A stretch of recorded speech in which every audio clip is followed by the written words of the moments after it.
Perkenalkan, nama saya Rizky Nasari dari YIN Palangkaraya. Nah, kali ini saya akan menceritakan sebuah dongeng klasik yang berjudul Jack dan Kacang Polong Ajaib. Nah, cerita ini saya ambil dari karya sebuah buku milik Kak Clara. Mau tahu gimana ceritanya? Yuk simak dan dengarkan. Dahulu kala di sebuah desa hiduplah seorang wanita dan seorang anak laki-laki.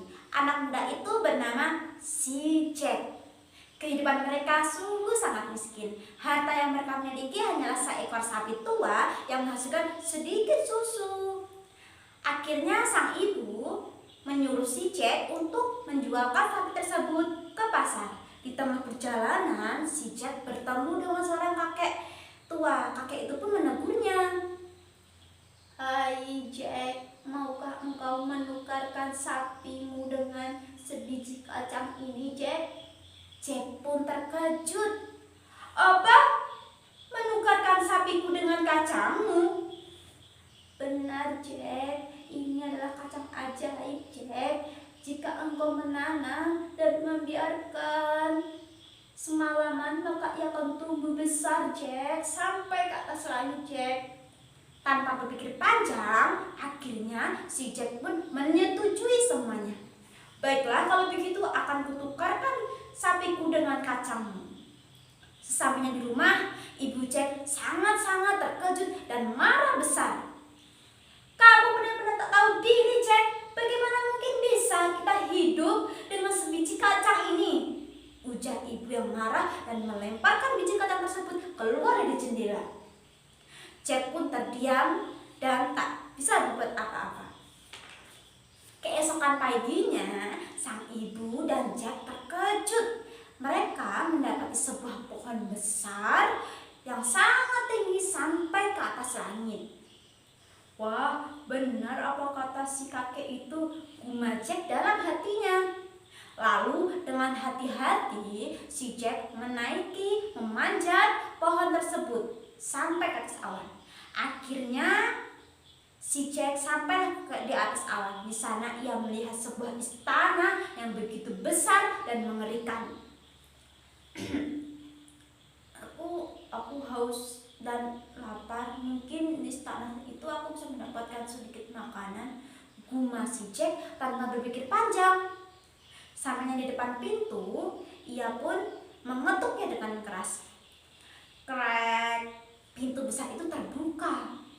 Ia terkejut mendapati seorang wanita yang tua dan besar berdiri di hadapannya. Akan tetapi wanita itu baik, teman-teman. Nah, "Ada apa, Nak?" jawab wanita tersebut. "Selamat pagi, Nyonya. Maaf, Nyonya, mengganggu. Bolehkah saya meminta makan dan minum sedikit, Nyonya?"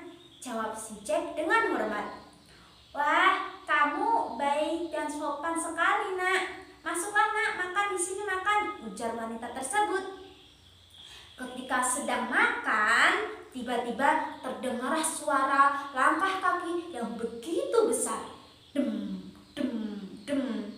Ternyata suami wanita tersebut datang. Ia adalah seorang raksasa yang gendut, menyeramkan, berambut keriting, dan pemakan daging manusia. "Nak, cepat, Nak, bersembunyi di dalam tungkus itu," teriak wanita itu dengan nada yang panik. "Aku pulang, cepat. Siapkan makanan untukku," teriak raksasa tersebut. Jack menahan nafas ketakutan di dalam tubuh. "Aku mencium bau manusia yang kita bakar kemarin," ujar raksasa laki-laki itu. "Sudahlah, kamu makananmu sudah aku siapkan di sini," jawab wanita itu. Setelah selesai makan, raksasa itu minum sambil mengeluarkan uang emas dari pundi-pundinya. Ia sibuk menghitung jumlah uang emas dan tak lama kemudian ia pun tertidur pulas. Melihat hal itu, Jack keluar dari persembunyiannya dan mengambil beberapa uang emas dari pundi-pundinya dan turun melalui pohon raksasa tersebut.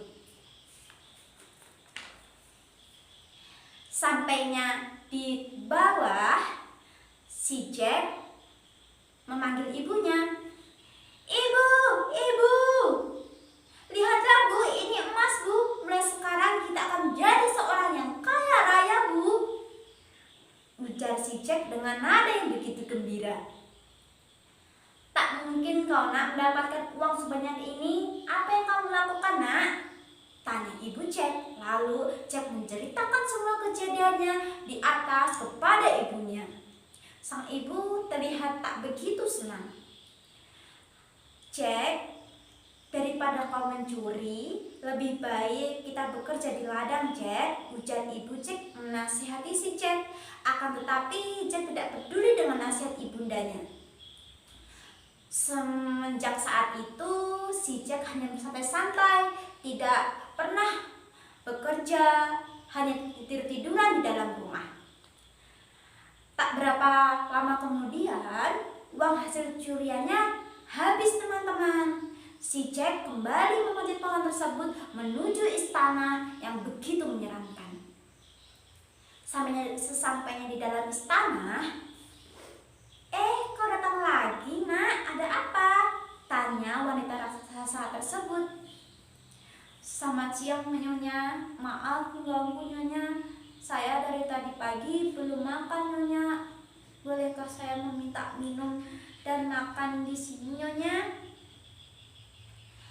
"Oh boleh, silakan silakan," jawab wanita tersebut dengan baik dan ramah. Di situ si Jack makan siang dan tiba-tiba dem dem dem terdengar suara langkah kaki yang begitu keras. Ternyata itu adalah laki-laki raksasa tersebut. Lagi-lagi si Jack bersembunyi di dalam tungku.